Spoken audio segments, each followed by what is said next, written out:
à la chaîne de Mathématiques Sciences. Aujourd'hui, je prends à expliquer une nouvelle vidéo. Cette vidéo, donc, tout simplement en mathématiques pour les premières en spécialité. Et donc, dans cette vidéo pour les premières spécialités mathématiques, je vous propose tout simplement de réaliser un exercice d'application sur la notion de nombre dérivé. Donc, être capable de calculer un nombre dérivé et donc d'étudier si une fonction est dérivable ou non. Bon, alors c'est des choses qui peuvent vous paraître compliquées, mais en fait pas du tout. C'est des choses classiques qu'on pourrait faire dans la vie de tous les jours. Ok. Donc je vous laisse mettre la vidéo en pause, essayer de réaliser cet exercice et ensuite on va tout simplement corriger. Et en attendant, donc je note l'expression de la fonction juste ici devant nous, puisqu'on va en avoir besoin tout à l'heure. Voilà. Donc sur ce dos, c'est parti mon kiki. Donc on a l'expression de la fonction qui est juste devant nous et on va essayer de répondre à ces 4 petites questions. Donc là, on va commencer directement avec la première question. Vérifier que f de moins 3 plus h est égal à l'expression donnée. Donc cette question en général, elle n'est pas très difficile, mais là, ça risque de coincer, ça va être au niveau d'une identité remarquable, vous allez comprendre. Donc, du coup, f de moins 3 plus h, bah, c'est tout simplement l'image de moins 3 plus h par la fonction f. Ça veut donc dire quoi concrètement? Ça veut donc dire qu'à chaque fois que vous voyez des valeurs de x, à chaque fois que vous voyez x, et ben vous remplacez par moins 3 plus h. Ok. Donc ça fait 3. Multiplié par, tout simplement, moins 3 plus h. Le tout au carré. Ok, on n'oublie pas ce fameux carré, on va en avoir besoin. Donc, moins 2 multiplié par, tout simplement, on a dit moins 3 plus h plus 1. Ok. Donc, ça fait f de moins 3 plus h qui est égal à la chose suivante. Alors là, peut-être vous allez avoir du mal à développer justement avec cette identité remarquable. Avec une identité remarquable sous cette forme-là, ok, sous la forme moins 3 plus h. Donc, si vous n'y arrivez pas, eh ben, il suffit juste d'inverser les nombres de la parenthèse. Hein. Si je dis par exemple moins 2 plus 3, ok, moins 2 plus 3, vous voyez le délire, et ben ça fait tout simplement, donc en réalité, 1, ok, voilà. Mais si vous avez du mal à le faire, bah, ce cas vous l'avez remarqué, mais j'inverse toujours en fait. Hein. Je fais donc 3 moins 2. Hein. Moins 2 plus 3, c'est la même chose que tout simplement 2 plus 3, ok, voilà. Enfin, que tout simplement 3 moins 2, ok. Voilà, donc si vous avez du mal à voir les choses comme ça, dans ce cas, vous faites h, moins 3, le tout au carré, et vous développez avec l'autre identité remarquable. Ici, je vais vous montrer qu'il est faisable également de le faire comme ça. Et après, bah, si vous avez développé avec l'identité h moins 3, le tout au carré, vous verrez, normalement, on va arriver au même résultat. Donc ça fait 3, multiplié par moins 3 plus h, le tout au carré. Donc, du coup, ça fait moins 3 que j'élève au carré, donc 9.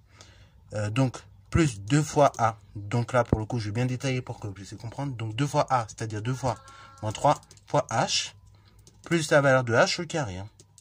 Donc là, pareil, identité remarquable, la connaître bien par cœur. Après le moins 2, hein, je vais prendre le moins 2, je vais prendre le moins et son signe devant. Ok, le nombre 2 et son signe. Ou sinon, si je prends pas le nombre et son signe, dans ce cas-là, je vais considérer qu'il y a une parenthèse ici. Ok, bravo. Pour ensuite redévelopper avec le moins. Bon, là ici, je prends le 2 et son signe, comme ça, il n'y a pas de souci. Donc, du coup, si je prends le nombre et son signe, bah, je vais obtenir après le plus derrière. Alors, regardez ce qu'on va obtenir. Je prends le moins 2 et je développe avec le moins 3. Donc, ça fait moins 2 fois 3 fois moins 3. Ce qui fait donc plus 6. Ok. Et après, moins 2 plus h. Bah là, du coup, moins par plus, ça fait moins. Et ça fait moins 2h. Plus 1. Je n'oublie pas derrière.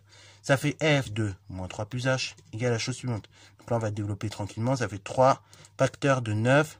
Alors, là, on est ici sur une multiplication, 2 fois moins 3 fois h. Donc là, il y a un seul moins dans le produit. Donc, en un nombre impair de facteurs négatifs dans le produit est négatif. Après 2 fois 3, 6 fois h, 6h. Donc ça fait moins 6h plus h au carré, plus 6, moins 2h, plus 1. Ok, alors pour l'instant, je vais essayer comme ça. On va tout réduire après, à la fin, de façon plus tranquille. Ok, bah oui, pour être bien sûr. Donc ça fait f de moins 3 plus h égale à la chose suivante. Donc là, le 3, je distribue au contenu de toute la parenthèse. Donc 3 fois 9, 27. 3 fois moins 6h, du coup, ça fait moins. Moins par plus, moins. Et après, du coup, 3 fois 6, 18h. Et après, 3 fois h au carré. Hein, donc c'est 3h carré. Ok, on est d'accord? Après, j'oublie pas le plus 6, j'oublie pas le moins 2h et j'oublie pas le plus 1. Ça fait f de moins 3 plus h égale à la chose suivante. Donc c'est égal à 27. Enfin, on va d'abord commencer à ranger les choses dans l'ordre. Donc on va mettre les termes dont la puissance est la plus élevée donc devant. C'est-à-dire d'abord on a 3h carré et après on va venir mettre les termes en h. Donc après on a moins 18h moins 2h, ça fait donc moins 20h.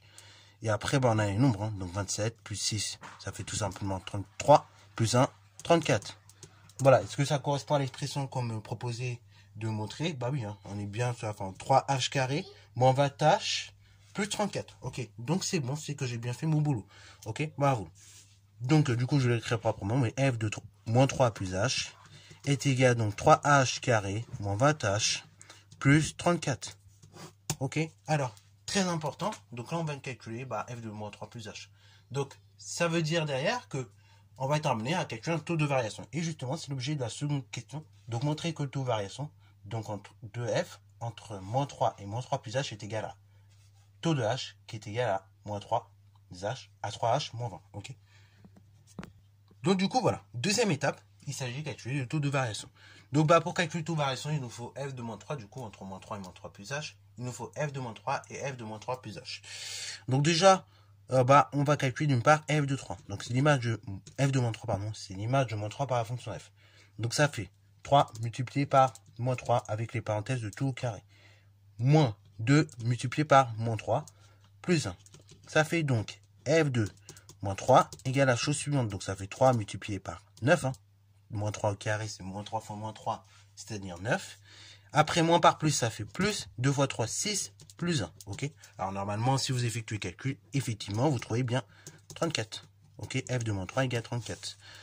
De plus, on rappelle que F de moins 3 plus H, c'est égal à l'expression donnée. Donc là, pareil, si vous n'étiez pas arrivé à cette première question, vous pouviez tout de même vous arriver à faire la seconde question. Ok.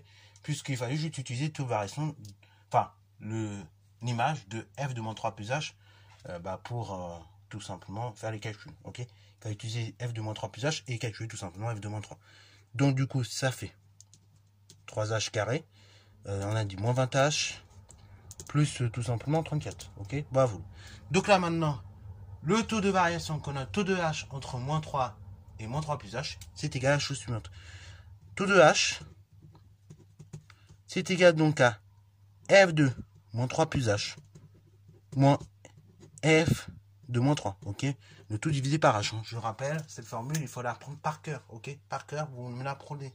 Ça, c'est le taux de variation. Donc, le taux de variation entre un réel a et un réel a plus h, c'est tout simplement égal à cette chose-là.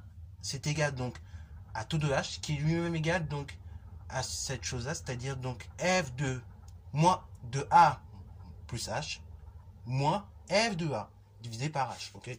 Là, ici, a vaut moins 3, donc ce sera f de moins 3 plus h, moins f de moins 3 divisé par h. Bon, ça fait taux de h égale à la chose suivante. Donc là, on remplace. Hein. F de moins 3 plus h, bon, on l'a dit tout à l'heure, c'est tout simplement donc 3h carré moins 20h plus 34 moins f de 3. Donc f de 3 égale 34. Le tout divisé par h. Il se trouve que plus 34 moins 34, ça s'annule. Donc taux de h égale, donc on n'oublie pas les équivalences. Donc taux de h égale à la chose suivante. Donc c'est directement 3h carré moins 20h divisé par h, équivaut donc à la chose suivante. Taux de h égale, donc là on factorise par h, hein, tout simplement. Vous voyez que le facteur commun ici c'est h. Donc on va factoriser l'expression par h, et ça va nous donner donc h facteur de 3h moins 20h, enfin moins 20 tout simplement, le tout divisé par h. Je multiplie par h, je divise par h, équivaut donc à taux de h égale tout simplement 3h moins 20. Est-ce que du coup ce taux de variation correspond bien à celui donné dans l'exercice? Bah oui, c'est moins 3h, c'est bien 3h moins 20. Ok, bravo. Donc ça, c'est pour la fameuse question 2, donc ni plus ni moins que... Voilà ce qu'il fallait faire, ok. C'est ni plus ni moins que ça en fait, ok. Donc on calcule le taux de variation entre f de moins 3 plus h et f de moins... Entre moins 3 et moins 3 plus h, donc ça correspond à ce réel-là, ok. Je remplace, hein, tout simplement f de moins 3 plus h et f de moins 3 dans l'expression. J'essaie de simplifier le plus possible, comme vous avez pu le voir. Et en simplifiant également, j'essaie de factoriser, hein, de repérer un facteur commun, ici c'est h, donc je factorise par h. Et de là, je simplifie par h, et voilà donc le résultat final.